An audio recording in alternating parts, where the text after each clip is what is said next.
Sono molto felice di avere in linea la professoressa Judy Wajcman, il cui libro La tirannia del tempo è appena apparso per Treccani. Si tratta di tempi particolari, per cui è una grande opportunità per me fare questa intervista online e spero che siate tutti quanti interessati in quello che si dirà. Professor Weissman, it's a great pleasure to see you today. It's really interesting to see you on Skype. No, it's Zoom actually. I would have loved to have this conversation in person, but these are very strange times. So this conversation comes from the fact that your book, Pressured for Time, that was originally published in 2015, has just been published in Italy.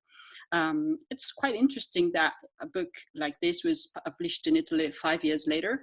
And also I found it a little bit extremely interesting to read how contemporary it still feels, and probably these days it's even more interesting. So I'm happy to, I would like to talk with you about this in our conversation. But, let me go back from the origin, and I would like to ask you in the first place, what is this book about exactly, if you would like to tell us a bit more, and when and where did your interest in this topic came about? I mean, I've had a very, very, very long-standing interest in technology and time, and probably it goes back to two early, I suppose, you know, socialist feminist interests that come out of second wave feminism, you know, the early women's movement. I mean, one was about all of the claims that were being made about how technologies would liberate women from household work. You remember those old discussions about domestic technologies and washing machines, and, you know, there was this whole thing about how we'd automate housework and maybe even automate reproduction work, and somehow this would lead to women's liberation. I'm talking way back here in the 1970s. And on the other hand, I was always very interested in the relationship between technology in the workplace. And I remember very well during the microelectronic revolution, as we used to call it, when computers were very new, there were lots of debates at that time about how technology would de-skill workers, how there'd be lots of unemployment, how particularly women typists would be affected. So, you know, I've been following sort of discussions about technology and work, both paid and unpaid work, for many years. And so I was very struck when we hit what's now called, you know, the new technological revolution, yes, the digital revolution, and it's sometimes, I know in Europe, referred to as the fourth industrial revolution. You know, there's lots of different terms for it. I was kind of very struck by how a lot of the same, I shouldn't say the same, but how much of the debate was taking a very similar form. And, you know, so that on the one hand, there were dystopian figures about, you know, robots taking all of jobs. And on the other hand, lots of, you know, cyber feminists, I mean, a stream within feminism as well, very positive about the potential of technology's liberation. You know, and particularly I remember reading early on Sherry Turkle's kind of books about how we could take on different identities in cyberspace, and I was influenced by Donna Haraway, and, you know, there were all these discussions which were just saying, let's not just have kind of dystopian visions of the effects of technology on women, but let's think about the possibilities for liberation. So that's the kind of broad context in which I've been sort of thinking about these things. And then I've also been for years thinking about sort of time and how to measure time and think about time. And so I was very struck by how there seemed to be a whole lot of sociologists and people in humanities talking about the acceleration society had time had sped up, how, you know, we were living through the annihilation of time. And at the center of those discussions were digital technologies, right? Whether it was Castell's network society or Virilio, or, you know, lots of these, or actually there was an exhibition recently in London at Somerset House called literally 24/7, based on Jonathan Crary's book. So all of those books were like, we're living in this 24/7 time, and the reason that time is going so quickly is because of ubiquitous connectivity. So it was that, yeah, that's what kind of got me interested.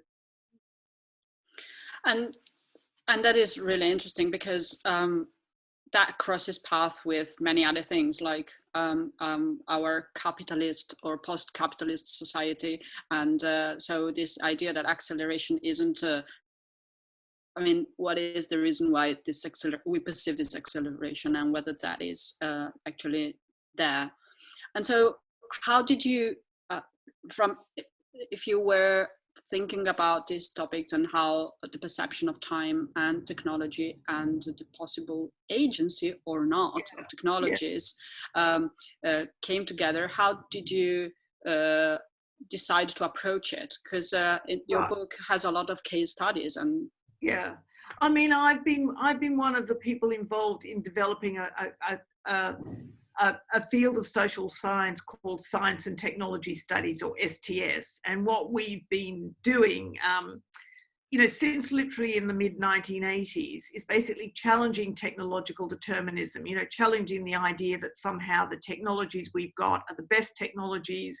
They just, you know, progress according to their own linear inner logic, and that we then kind of adjust to those technologies in particular ways. And what we've been, STS people, science and technology studies people, and historians of technology have been writing about and thinking about for a long time, is to critique that idea, to actually think about, think about even something like time as co-produced with technology, right? So that, you know, if you think about the contemporary sense of time that we have now, could we possibly have that sense of time without the development of clocks? You know, how does it happen that, you know, clocks become more and more accurate? We start to measure time more accurately. We start to think about time in minutes and seconds in a way that historically, before the advent of clocks, we thought about time in different ways. So it's very much trying to think about technology and society as mutually constituted or mutually shaped. And I was trying to approach the issue about time and technology in a similar way. So, you know, if clocks had been so important for our early sense of internalizing time discipline, how in that historical in that sort of historical context, do digital technologies kind of transform or not our time? And how, and it's good you raised the issue of agency, because that's key. Actually, if we look at histories of technology, we find that people use technologies very creatively and in very contradictory ways. And they might, in the same sentence, say, you know, I hate email because, you know, I can't stand how much email I have to, and at the same time, I couldn't live without email. I mean, you know, people will talk about technologies as having contradictory effects, and that we only can really understand time and technology if we locate them in very kind of specific social, economic context. So I was trying to do that and say, okay, well, let's empirically look at differences in how in different contexts people may be using technology, and how does that affect how they think about time. And I was trying to argue in the book that I thought a lot of the general debates about acceleration society were not sensitive enough to kind of the lived experience of time, and how differentially it's lived by men and women, by people of different classes, different races, you know, all the normal different axes of power, if you like, and how they intersect with the use of technology to construct time. And that is really probably the most interesting, to me at least, point in the book, because if we can look at technologies and see that they have no agency, but they depend on our social practices, on how we use them, and how we let them use us. It's not the technologies that decide on how we use them. Then that can become a way of kind of free ourselves from this sense of pressure that we are basically putting ourselves upon. And there are a couple. You mentioned that you started analyzing this feeling in different contexts, and trying to underline how this perception intersect with social division, but also gender divisions. And there are a couple of examples that are particularly interesting. You mentioned the email, but I was also interested, and I found it kind of funny, let's say, the effect of, doing the laundry. Like we have a lot of now washing machines and other things that in theory, on paper, they should save us, loads of time. But then if our practices have changed and we're required to wash our things 10 times more than in the past, then of course the balance in the end is the same. Mm-hmm. And that was particularly interesting because I wonder whether that was the key and the right perspective to try to look at things in a different way. Because if there is no real acceleration, then how can we kind of try to stop thinking about it? You mentioned in the book that there are various groups and movements that think about, slowing down, kind of switching off all technology, because that is the only way we can regain our space and our freedom. But that is not the way. That is what you argue in the book. No, very much so. And I mean, also, I guess one of the main things, and I've thought about this a lot more even, since I wrote the book, is how the same technologies just have such different kind of effects on different groups of workers. And one of my favorite books is a book by Sarah Sharma called In the Meantime. She's a Canadian media studies person. And she writes about a study she did of taxi drivers, and talks about the fact that taxi drivers do a lot of waiting around in order to enable richer people to move around quickly. She talks about the interconnections between slow and fast time, and that better off people have a lot of resources to mobilize in order to speed up their lives. And they do live lives that are more filled with activities and move around faster, whereas they're serviced by a lot of people who have to do a lot of waiting, in order to enable their speed, if you like. It's similar. Another geographer had a very good example where he talked about the slow and fast lanes in airports, actually. The airports are closed now, but, that actually once you create a fast lane so that business travelers can go through quickly, the other lanes become slower. That actually, it's not as if these things aren't interrelated, that the kind of speed of the kind of wealthy elite is actually kind of bought at often the expense of the slowness of people who are kind of less well off and kind of less privileged. And now I think very much, if we can just skip to today, just sort of quickly for a moment, a friend of mine who works on in Oxford, actually, on digital labour, wrote me an email saying it is as if the world is divided now between those of us who are sitting at home getting packages delivered and the workers who are going around on motor scooters delivering the packages. That actually, we're living this lockdown in terms of temporality in a completely sort of different way. So a lot of white collar workers who are at home are talking about how much time they've got and how they're organising their time and being on Zoom parties. And, there's a whole discussion going on about kind of time that I'm sure we'll come back to. Whereas kind of out there, apart from the workers, of course, in hospitals, apart from doctors and hospitals and cleaners, all we know who are working incredibly intensively, there's also an infrastructure of delivery that's going on, you know, in supermarkets, in warehouses, all of which is now algorithmically scheduled, as we know. All of this has now got completely complicated technology coordinating all of this, but in which their experience of time is just incredibly different to ours. So I guess that's one of the things I really kind of want to stress, that there isn't any universal trend to acceleration, you know, but also that there's a direct relationship between, you know, who's able to sort of buy time and services of others, you know, like lots of people now pay people to clean their houses. They're not at the moment. I mean, it's quite interesting now. People don't want to let cleaners into their houses. So lots of people are cleaning who haven't done domestic cleaning for years, and actually are finding it very time consuming, you know, so so rethinking that time, which they've been able to kind of subcontract to other people. Sorry, that's a long answer. Yeah. No, it's absolutely interesting. And I was thinking while you were talking about also carers and with elders, and that brings in another discussion, which is social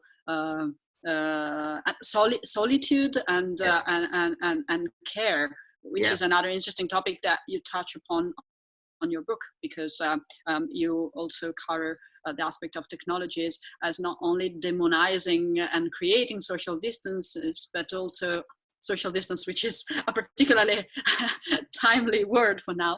That it's also thanks to technologies that sometimes families or beloved or people that cares about each other can kind of being brought together, and the fact that you mentioned the current times, and you mentioned you know, for example, carers and the division between different labor, I think inevitably bring us to the current times, where I think current times that are in a way magnifying what you explored in your book that I mentioned earlier, that was published in 2015, and I have to admit that in the last few weeks I have been thinking about it quite often, because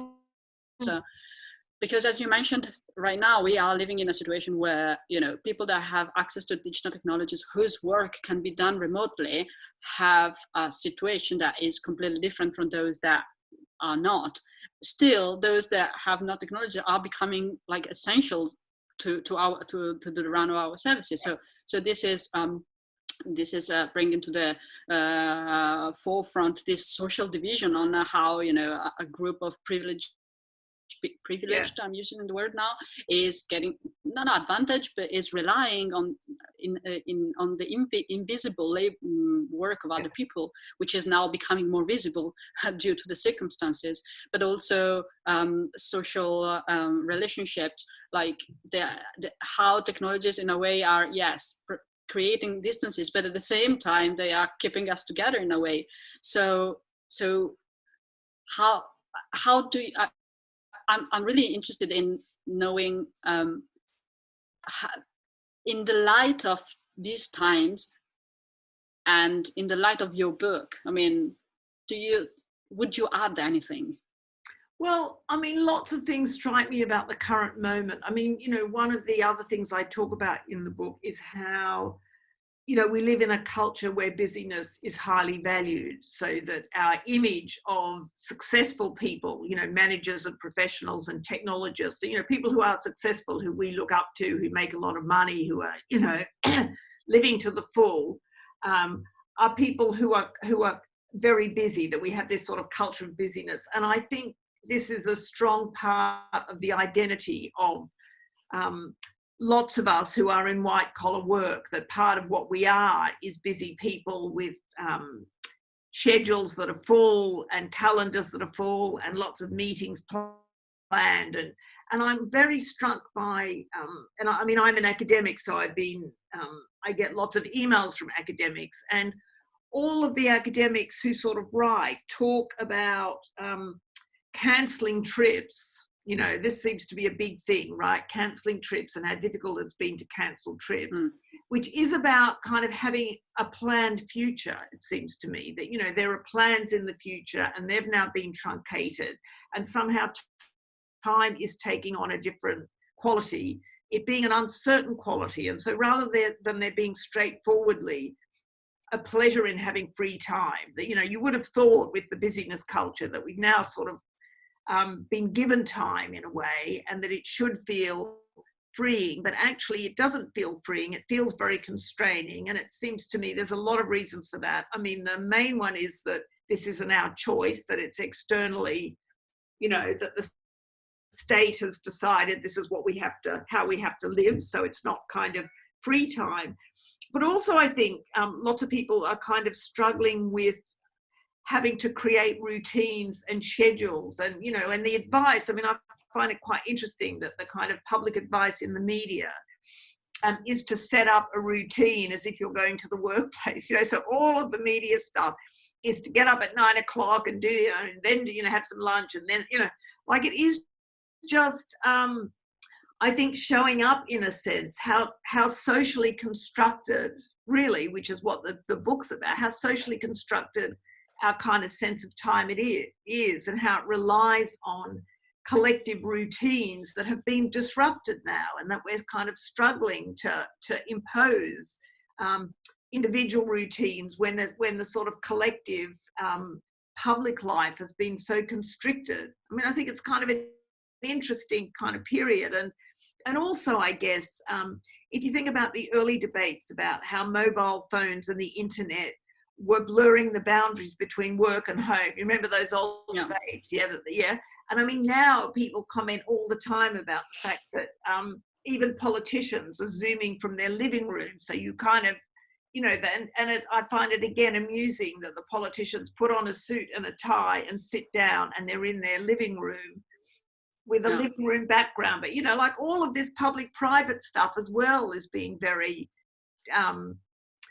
you know, is very deconstructed. And, you know, and we can only kind of speculate, really. I mean, there's quite a lot of speculation already about whether more people will choose to work from home or work remotely, or, you know, I don't know what that kind of effects kind of will be. I mean, I'm personally rather sort of skeptical, because I also am quite struck by, I guess, how kind of weak the technology is. That again, you know, I can remember, I mean, and it must be, you know, nearly sort of 2 decades worth, there was a discussion about how video conferencing would end all travel. Do you remember that? That it was going to be the end of international conferences, the end of travel, you know, that the video conferencing was so fantastic that nobody would do this anymore. And all the statistics showed that actually travel went up, conferences, you know, it all went in exactly the kind of other direction.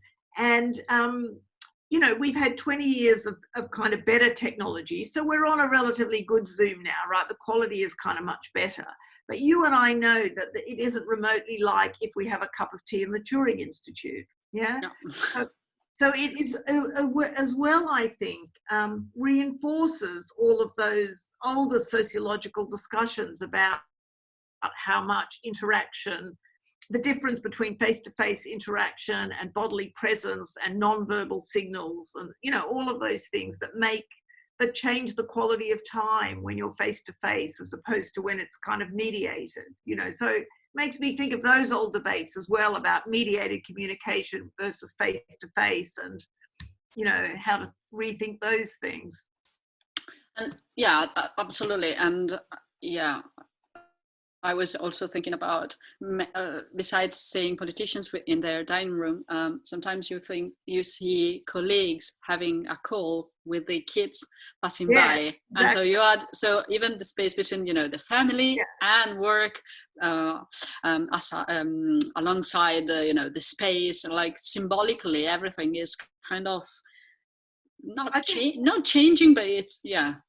And I think that's right. But, you know, I mean, actually what people most enjoy about the Zooms are talking to family members. And again, it confirms for me, which I always thought, which is that, you know, mediated communication is fantastic if it builds on and is part of face-to-face relations. But when it relies on itself, you know, when it's not family relations and people that you know well, when actually you're trying to establish a relationship with somebody, the mediation doesn't work so well, you know. It's that. Absolutely.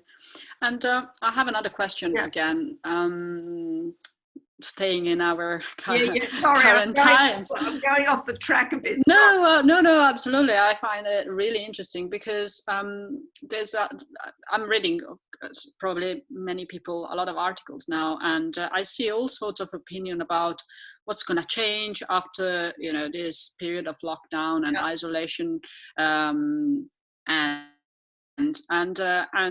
like many people agree on the fact that we won't really be back to how it was before.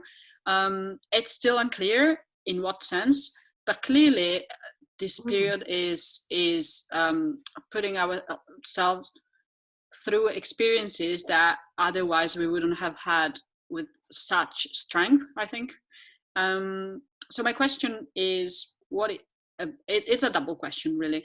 One is if you have any thought about the future, and the second is that towards the end of the book, you express a very important opinion, which is that if it's not technologies that are determining the way we live, but it's our social practices associated with technologies that change our relationship with time, then it's probably what we should do is start rethinking technologies in a more creative way, in a more inclusive way, including also at the offset. So at the time we start thinking about what we need, etc., involving all different people from different social groups, but also different gender.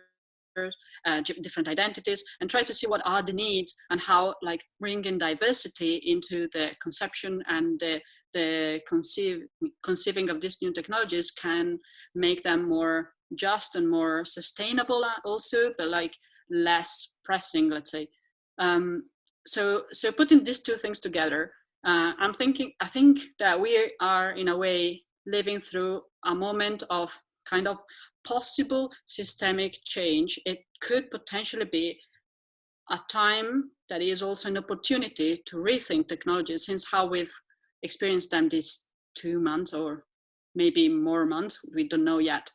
And so I was wondering, what is your opinion about the future and whether this is really an opportunity and how we could get advantage of this opportunity in order to think about the future? I mean, gosh, that's sort of a load of things, and actually, maybe I'll come back to the technology issue. I mean, what my most optimistic kind of dream, wish, is that the current discussion that we're having here, and you're probably having there, which is about the value of what are now called essential workers. We have a very right-wing government. We've got a Tory government now, and they keep going on about the value of nurses and cleaners and bus drivers and railway driver. Suddenly the right-wing government are valuing, are saying that these are the essential workers, not bankers, which is usually what it is, not hedge fund managers, not lawyers, but actually these are the essential workers, that what we should really treasure are these workers that are in the infrastructure, the technological infrastructure workers and the care workers who are enabling us to get through this crisis. And again, one of the themes of the book, which is a kind of socialist feminist theme, is how we've got to this point where the kind of work and skill that we value is completely skewed. So that, when I was in Stanford 2 years ago, I was very struck by the fact that literally engineers from, young men who come out of Stanford computer science go straight into one of the big companies and earn $100,000 a year, right?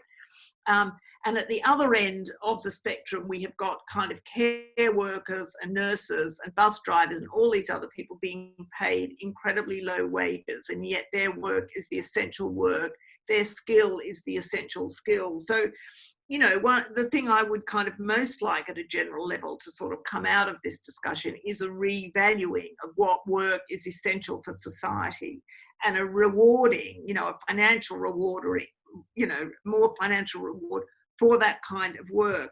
I mean, you know, in terms of the sort of technology, I mean, if I can just give you another completely kind of from the side example, right? One of the things that was on the newspaper yesterday, you know, there's been a big discussion here about the lack of protective clothing for health workers. Yeah, that we don't have enough of what's called PPE for the doctors and nurses to be using when they're treating sick patients in hospitals. And it turns out that this clothing is designed for a 6 foot tall man, right? That the nurses are saying that this clothing has not been designed for the typical nurse, who is a woman and often from a migrant background, a non-English, you know, background, but have been designed, you know, for some crazy reason for tall men, right? And that's been sort of placed in a general discussion about, you know, what's now referred to as the kind of gender data gap, right? The way in which technology is designed and thought about, because, as you said, the designers of technology don't represent the whole population, but are on the whole young men, that the data they use and the way they think about designing technology very much reflects their own experience. And so, and that's, you know, so, you know, that's the other thing that, you know, hopefully there's more kind of awareness now. And I mean, this isn't to do with the current crisis, but, you know, there are quite a lot of terrific feminists now working on artificial intelligence, which is what I'm trying to do at the moment. You know, pointing out that a lot of the new data-driven technologies for algorithmic hiring, for predictive policing, you know, that a lot of the most kind of advanced algorithmic technologies are actually gender-biased, or race-biased in their application. And that I'm hoping that, you know, that the work in that area, you know, will mean that there's a bit of a rethinking about who should be designing technology and how to make technology kind of more inclusive, and also as well to think about, you know, really deeply what technology we want to develop. I mean, you know, what I'm kind of again quite struck by, and I guess it's the usual contradictions, which is, on the one hand, we are all relying on fantastic Zoom technology and video technology and all of these kinds of technologies kind of for our conversation. But, you know, if you think about it, you know, given the claims that have been made in biomedical science, in genetic medicine, you know, I just feel like for 20 years we've been told that, you know, that artificial intelligence and biomedicine are going to bring us miraculous cures, that everything will be fine, that we'll have medicine designed for our own genetic makeup, you know, the sort of claims that have come out of kind of Silicon Valley and big tech, I think are now being shown to be very hollow, and that maybe we'll start thinking differently about whether we should put such a lot of energy into apps and various other, you know, crazy things. I think that the technology companies spend a lot of time on, like maximizing how long we spend on ads, and rethink really, you know, what we really want technology for, and, you know, how to organize our lives better. Sorry, that's a bit waffly, but no, absolutely. The hard question you asked, you know. Yeah, I mean, I will have like another million of questions, but I think we are running out of time now. So I think that we can say that, you know, we are facing a great opportunity right now, but also a huge challenge as well. And can I just say before you end that I was so happy to read that Milan is reorganizing the streets for more cars and pedestrians. And I should say that, you know, I looked at that and I just thought if only that could be the model, that would be a wonderful outcome, actually. That the current calculations that have been made about the drop in pollution levels and health feed into a discussion about how cities and transport are organized. I mean, that would be an amazing outcome. Can I just say that? You know? Of course. But I think there are also many other potentially incredible outcome here. And as you point in the book, like, we determine all of this, so we are not determined by the rest. So I would really like to thank you for this conversation. It's a pity we have to interrupt it, but we have to stay within time. No pressure. Well, I've really enjoyed it. Thank you very much. I really, really enjoyed it. Thank you. Thanks a lot, and I hope to see you in person. Please get in touch. Soon. Yeah, that would be great. I will. Thank you, Okay, Professor bye-bye. Wajcman. Bye. Bye-bye.